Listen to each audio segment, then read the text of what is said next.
Let me ask you something honest. When you see a billionaire on the cover of a magazine, or in a documentary, what's the first thing that goes through your head?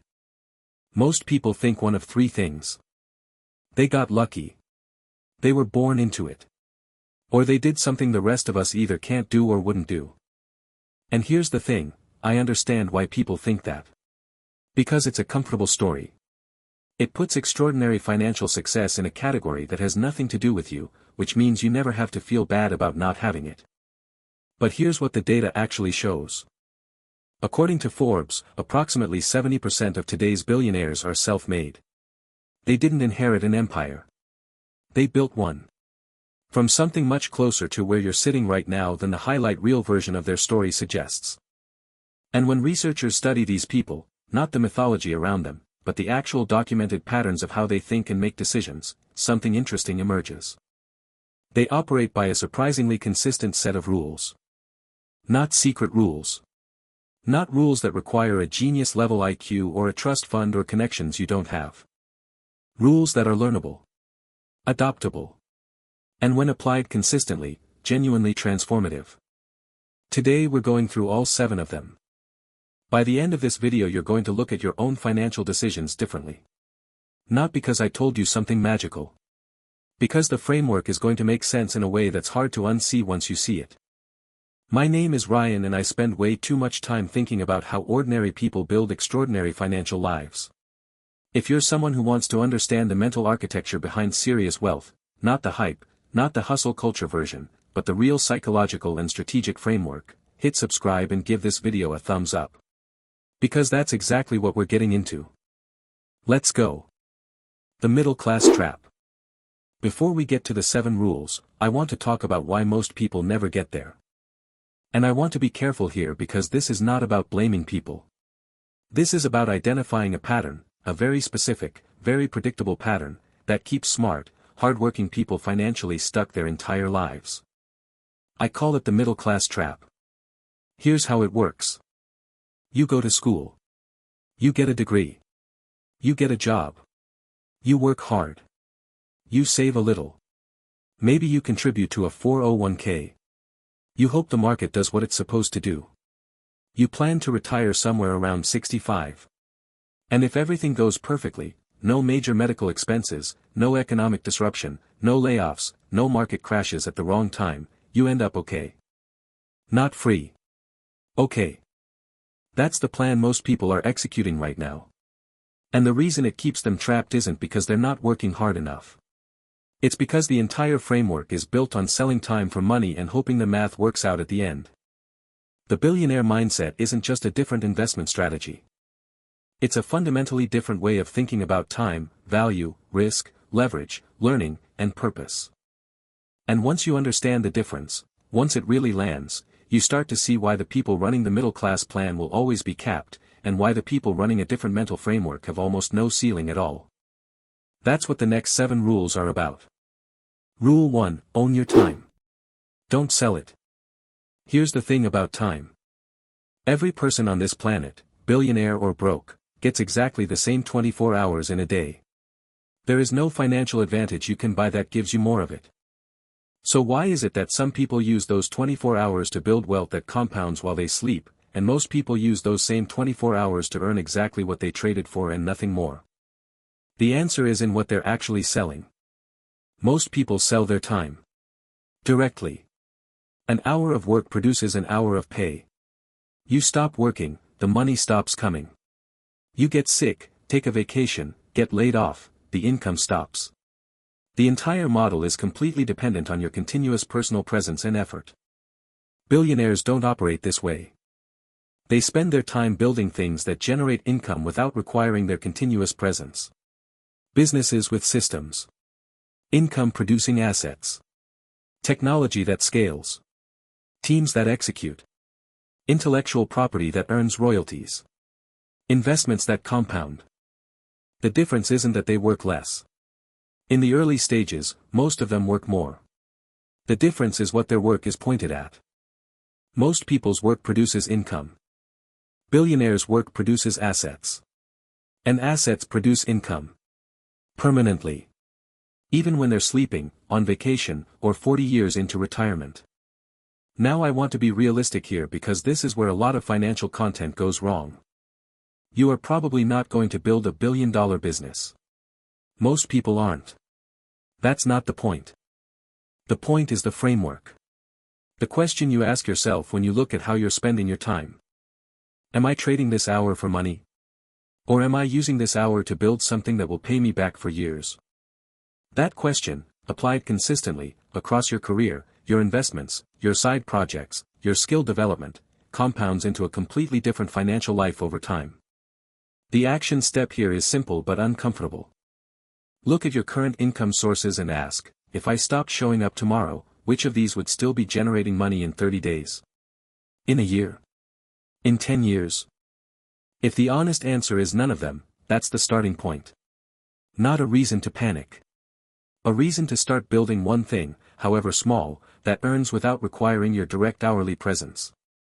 Even a modest investment portfolio that generates dividend income is a step toward owning your time instead of selling it. Rule 2, think in value creation, not just income. I want you to think about the most financially successful people you know personally or professionally. Not the flashiest. Not the highest salary earners. The ones who actually built something real and lasting. I'd be willing to bet that almost none of them got there by obsessing over how to make more money. They got there by obsessing over a problem. This is Rule 2.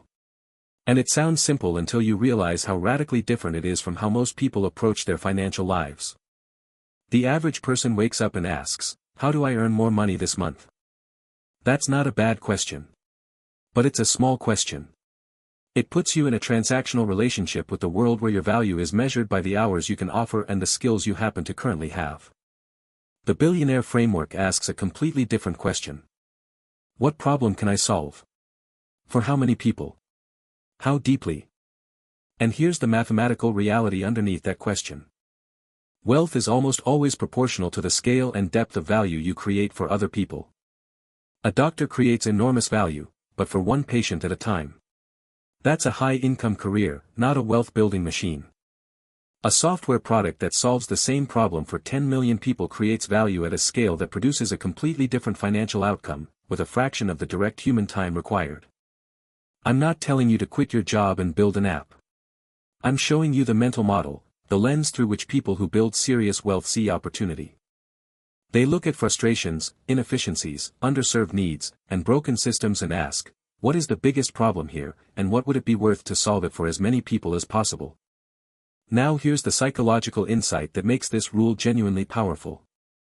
When your work is anchored to value creation rather than income generation, when you genuinely care about the problem you're solving, something changes in how you show up. The work becomes more focused. The decisions become less about what pays more in the short term and more about what builds something meaningful in the long term. And meaningful things, things that genuinely solve real problems for real people, attract attention, loyalty, and yes, eventually, significant money. The action step here is to look at your current work, your skills, your knowledge, and ask, what problem am I uniquely positioned to help solve? Even a small-scale version of that question, applied consistently, starts moving you from income thinking to value creation thinking. Rule 3, embrace calculated risk. Avoid reckless gambling. Let me tell you what most people do with risk. They avoid it. Completely. Reflexively. Often irrationally.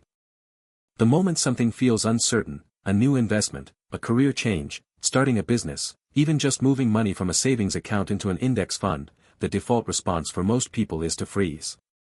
Or retreat. Or wait for more certainty that never fully arrives. And on the surface, this makes sense. Risk feels dangerous. And avoiding danger feels like the safe choice. But here's what most people don't calculate. Avoiding risk has a cost. A very real, very quantifiable cost.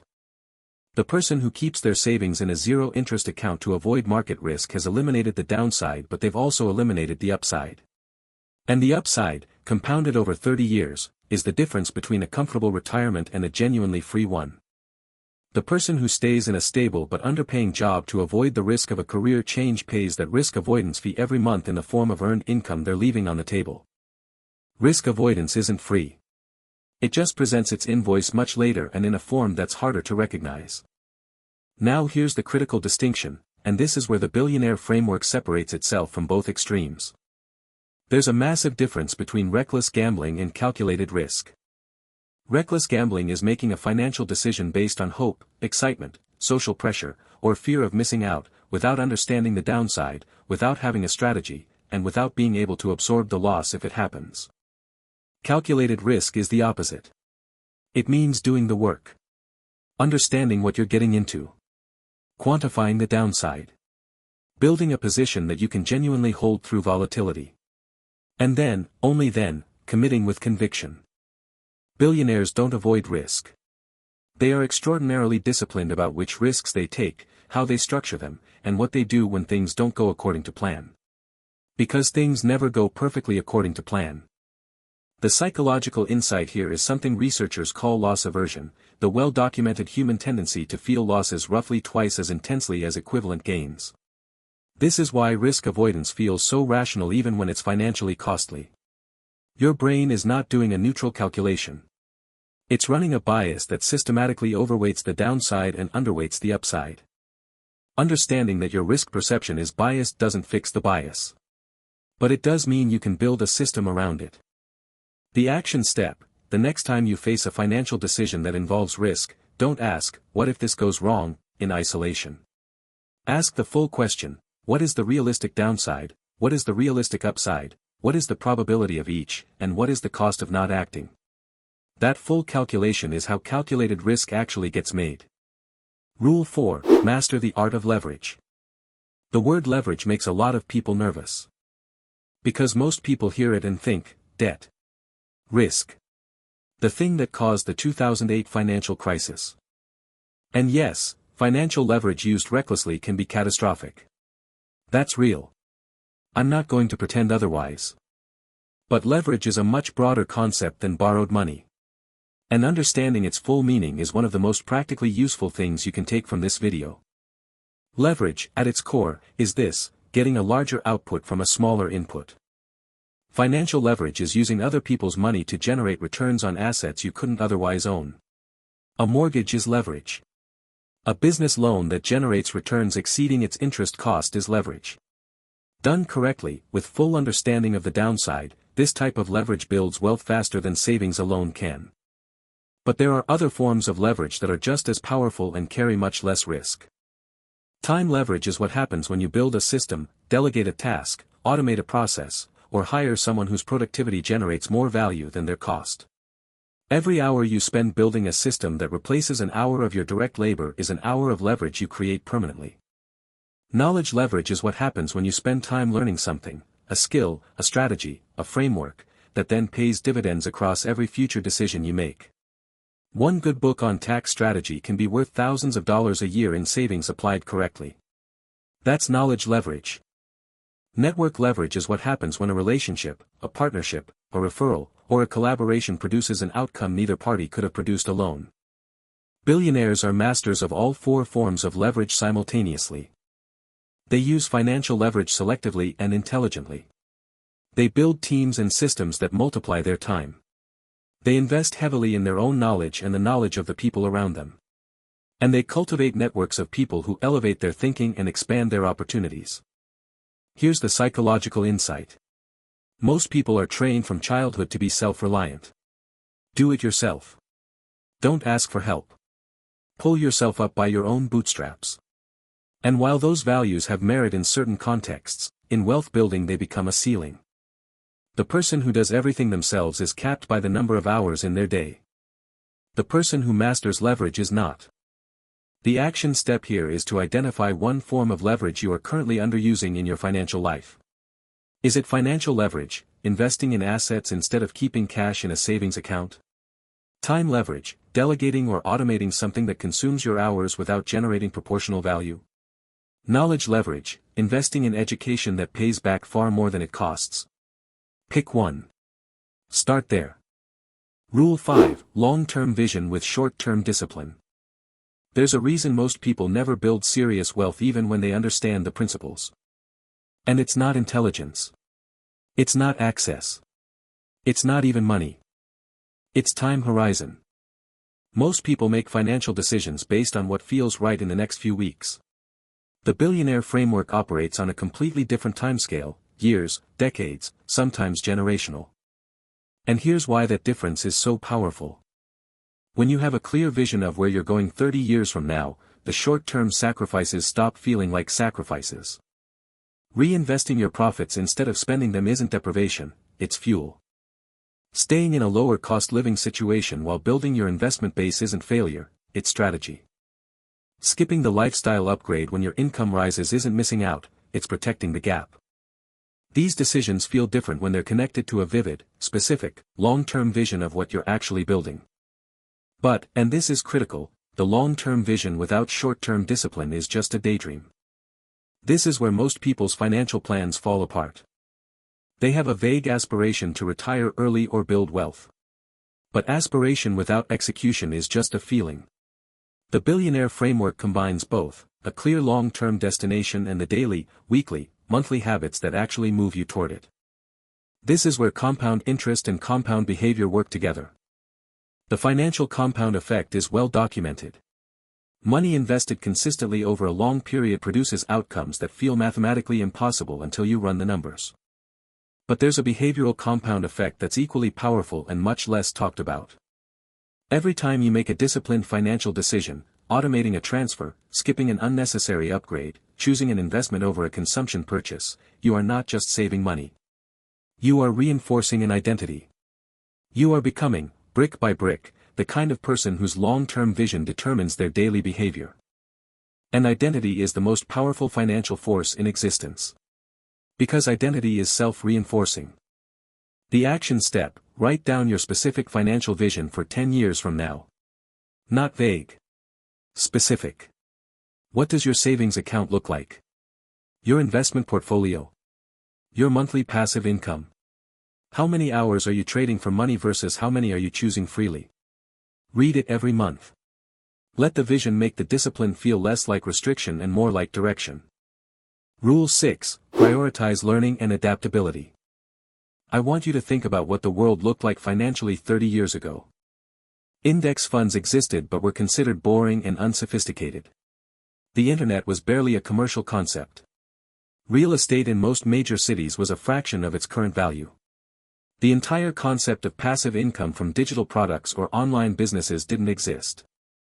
The people who built significant wealth over those 30 years were not the ones who found the one perfect strategy in 1995 and stuck with it rigidly.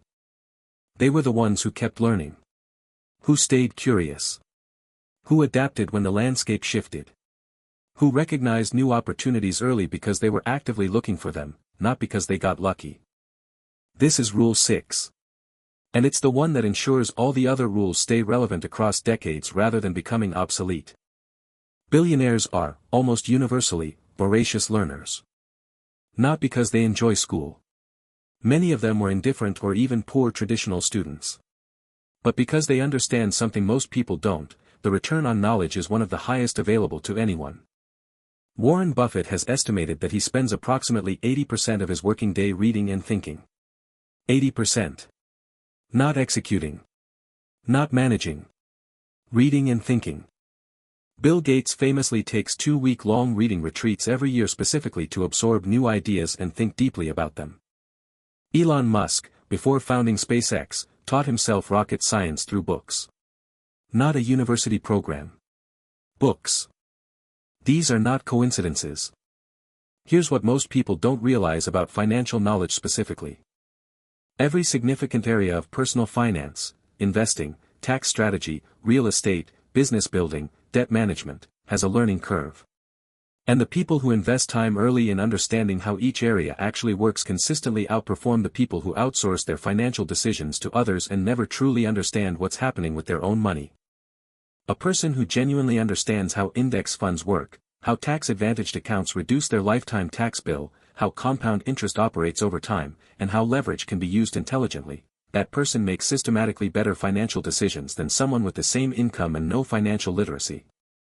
And the gap between those two people widens every year. The psychological insight here is something called the Dunning-Kruger effect in reverse. Most financially literate people are keenly aware of how much they don't yet know, and that awareness drives them to keep learning. Most financially illiterate people are unaware of the gaps in their knowledge, which means they don't feel the urgency to fill them. The first step to learning is knowing what you don't know. The action step: commit to one financial book a month. Just one. 12 books a year. In 5 years you will understand money better than the overwhelming majority of people around you. Start with The Psychology of Money by Morgan Housel. Then The Little Book of Common Sense Investing by John Bogle. Those two alone will change how you see every financial decision you make for the rest of your life. Rule 7: Give back and build a legacy. This is the rule that most people skip in conversations about billionaire wealth because it doesn't fit the narrative of pure self-interest that makes for a better story. But I want to make the case that this rule isn't just morally important. It's strategically important. And understanding why changes something about how you approach your entire financial journey. Here's what I've observed about the people who build genuinely extraordinary financial lives, not just high incomes, but lasting, generational, meaningful wealth. Almost all of them reach a point where the personal accumulation goal stops being enough. Not because they become saints, but because the human brain is not actually wired to find unlimited personal consumption satisfying. There's an enormous body of research, across psychology, neuroscience, and behavioral economics, showing that beyond a certain income threshold, additional money produces rapidly diminishing returns in terms of day-to-day well-being and life satisfaction. What does continue to produce meaning, engagement, and life satisfaction, across income levels and cultures, is contribution. Solving problems that matter. Creating opportunities for others. Building something that will outlast you. This is why the most motivated, most energized, most relentlessly focused billionaires you'll read about are almost always working towards something beyond their personal bank balance. Bill Gates didn't need more money when he started the Gates Foundation. Warren Buffett has pledged to give away 99% of his wealth. Chuck Feeney gave away virtually his entire $8 billion fortune quietly and anonymously over decades, and described it as the most fulfilling work of his life. These aren't outliers. They're examples of a pattern. The purpose-driven pursuit of wealth, wealth as a means to impact rather than wealth as an end in itself, appears to be correlated with both greater financial success and greater personal fulfillment. Now I want to be honest about something. I'm not asking you to give away your wealth before you've built it. I'm not asking you to sacrifice your financial security for altruism. What I'm suggesting is that connecting your wealth-building journey to something larger than personal accumulation, a family legacy, a cause, a community, a generation you want to make financially literate, produces a quality of motivation and consistency that pure self-interest simply cannot sustain over decades. The action step: ask yourself what you want your financial life to mean beyond what it provides for you personally. Not a grand philanthropic plan. Just a direction. A reason that will still feel compelling on the days when the discipline is hard and the progress feels slow. That reason is the fuel the other 6 rules run on. Summary. Let's bring this together. 7 rules. 1 framework. Rule 1: own your time instead of selling it. Build things that generate income without requiring your constant presence. Rule 2: create value instead of chasing income. The bigger the problem you solve, and the more people you solve it for, the greater your potential for wealth. Rule 3: embrace calculated risk. Not reckless gambling. Understand the downside, quantify the upside, and make the full calculation before you decide. Rule 4: master leverage. Financial, time, knowledge, and network leverage. Stop trying to do everything alone. Build systems that multiply your effort. Rule 5: combine long-term vision with short-term discipline. Know exactly where you're going and execute the daily habits that move you there without exception. Rule 6: never stop learning. The financial landscape changes constantly. The people who stay ahead are the ones who stay curious and keep adapting. Rule 7: build towards something larger than yourself. Let purpose fuel your discipline on the days when personal motivation isn't enough. Now look, none of this is complicated in theory. What makes it hard is execution. Consistent, patient, unglamorous execution across years and decades without the social validation that comes from visible lifestyle signals. But here's what I know. Every single person watching this video right now has access to every one of these principles. Not one of them requires inherited wealth. Not one of them requires an extraordinary IQ. Not one of them requires connections, geography, or circumstances you don't currently have. They require a decision. A decision to think differently about time. About value. About risk. About learning. About what your financial life is actually for. That decision is available to you right now. Today. Not after the next raise, not after the debt is paid off, not when things settle down. Now. I want to leave you with one question. Not a question about billionaires. A question about you. Of the 7 rules we just walked through, which one are you already living? And which one, if you're completely honest with yourself, have you been avoiding?